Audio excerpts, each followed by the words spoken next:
All right, well, here we go. I've been doing a little bit of work down here, so I'm kind of going and I want to just give everybody a little bit of update, see what I'm doing with the ceiling here, because I didn't want to spend a ton of money on a drop ceiling. Plus, I'd lose space, which I am here, but not so much. So what I've done is I've taken some 2x3s on end, and what I did was I put them up against the floor joist, and then I got some of this bandsaw pine from Home Depot. It's a lot cheaper than the finished pine boards that you get.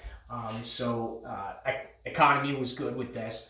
And what we're doing is we're sending these across, and then what we do is we just basically make a ceiling grid.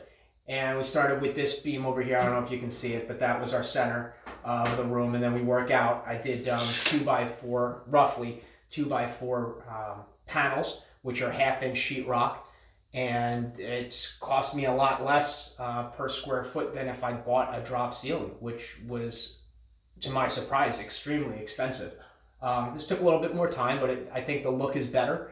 It's going to have the same functionality. And the nice thing is, because it's a basement, I won't be able to remove the tiles, but I'll certainly be able to pop them up and slide them and bypass to get access to everything over top. So in the future, if I have any work that needs to get done, I'll be able to take care of that. So while we're doing this, I'm just going to show you exactly what we're doing here. I just put this beam up not too long ago. So what will happen here is I'm going to need to finish this edge piece here.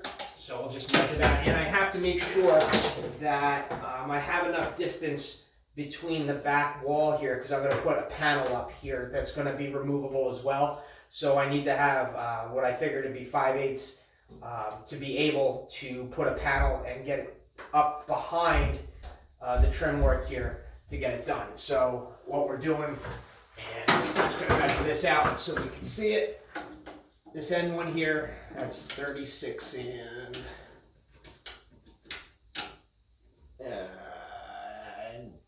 36 and a 16th basically. So we'll cut that back real quick.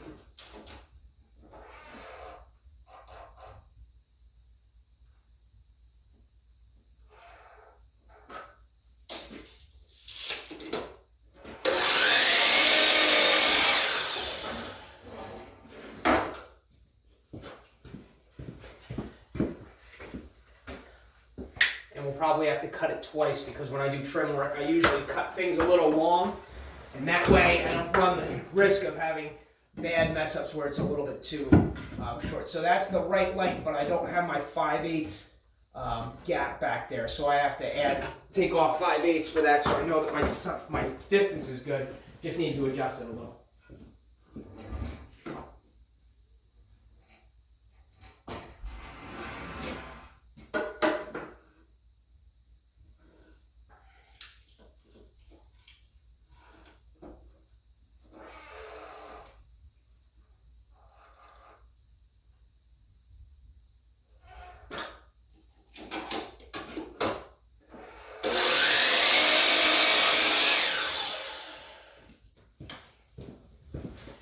All right, and that's what we get by planning, because I did the same thing in the other room, Aaron's office, and I realized after I had to put up extra molding to get the back panels up. So, learn from our mistakes, and we're gonna tack this up with our nailer.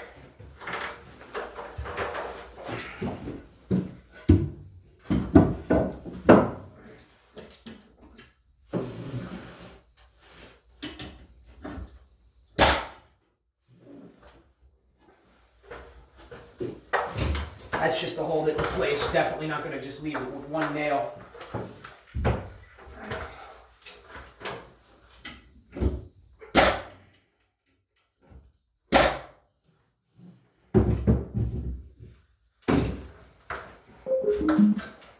And one thing I did forget.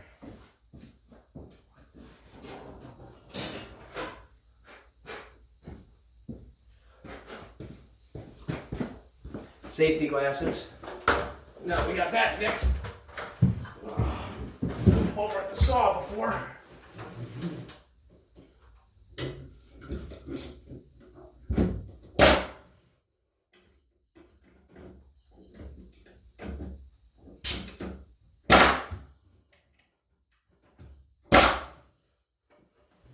Good, nice and solid.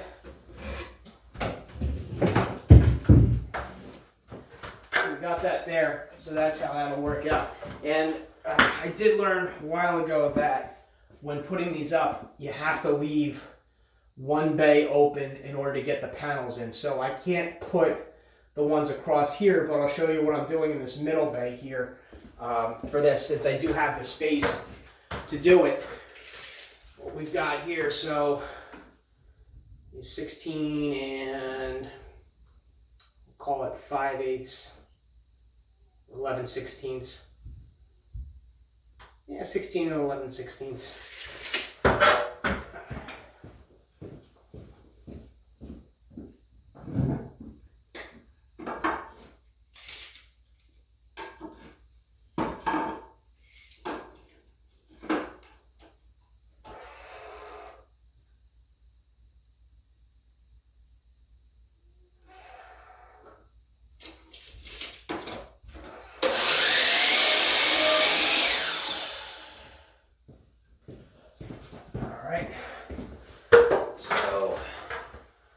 Then this goes up right like that in that space. Tack that up. Once we make sure it's centered, let's go grab the ladder.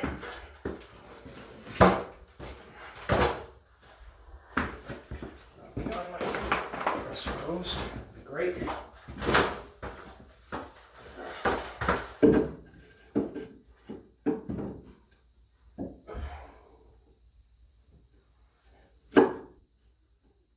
Go.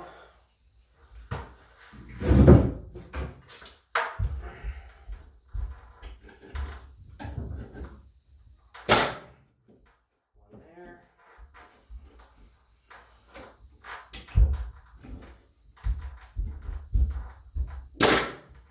Well, it's supposed to be one, but it double fired on me. Happens. There we go. That'll work. So we got one there, and then we'll do the next one over. Same thing. That ends up being 16. Same.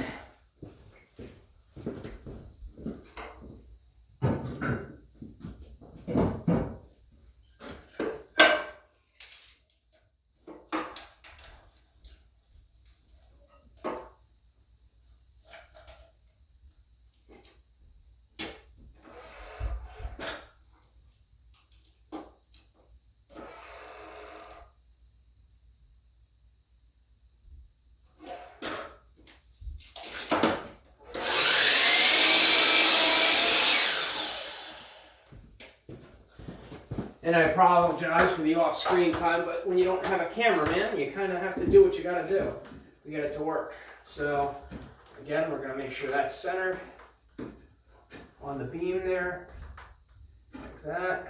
Pop that up there. Good.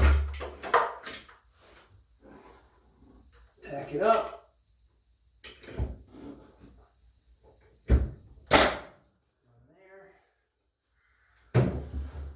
Sure it looks good.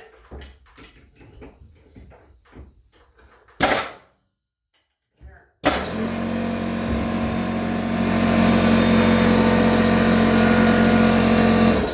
Kind of hard to hear otherwise. So that's one square, and then that gets cut out of a 1/2-inch sheetrock. So we're gonna need, I think it's 9, we decided earlier it was 19 inches, 19.5. By 24. Happy. So, okay, here's my sheetrock. So we're going to cut our sheet at 19.5. So 19.5 is right there.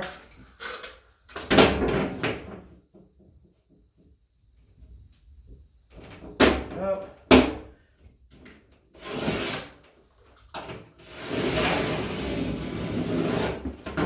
Score it. Move it out of the way here. Snap it. Cut the back. There we go.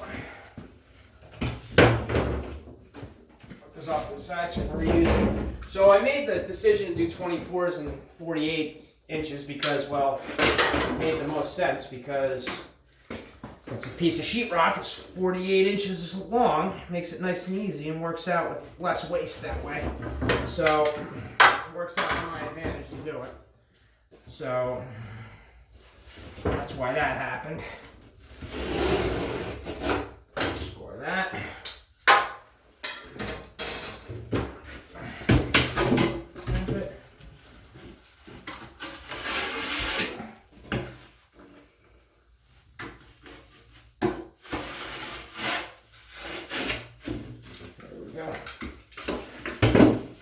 And then, once we got that, we can just now take this piece, just like all the rest of them, slide it up there.